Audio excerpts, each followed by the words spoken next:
જય માનદાતા, જય કોળી સમાજ, જય હિન્દ. મિત્રો, આજે નવનીતભાઈને નિવેદન દેવા માટે બોલાવવામાં આવ્યા છે આઈજી ઓફિસ ભાવનગરમાં. મિત્રો, નવનીતભાઈ નિવેદન આપ્યું છે અને ચોક્કસ જે કાંઈ પુરાવા છે એ રજૂ કર્યા છે પોલીસ તંત્ર સામે, એસઆઈટીની ટીમ સામે. એટલે આપણે અત્યારે મિત્રો બધાને શાંતિ રાખવાની છે. પોલીસ તંત્ર ઉપર અત્યારે આપણે ભરોસો રાખવાનો છે અને મુદ્દો ડાયવર્ટ ના થઈ જાય એ આપણે ખાસ ધ્યાન રાખવાનું છે મિત્રો.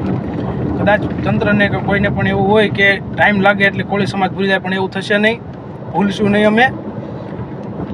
અમને 100% ભરોસો છે કે અમને ન્યાય મળશે જ. અને તો પણ જો આમાં કાચું કપાશે તો કોળી સમાજ નવનીતભાઈની સાથે છે અને હવે કોળી સમાજ જાગી ગયો છે. અમારે કોઈ પણ સમાજ સાથે કોઈ પણ દુશ્મની નથી, સમાજ સાથે કોઈ પ્રોબ્લેમ નથી. માત્ર ને માત્ર પોલીસ તંત્ર પાસે અમારી માંગણી છે. જય માનદાતા, જય કોળી સમાજ.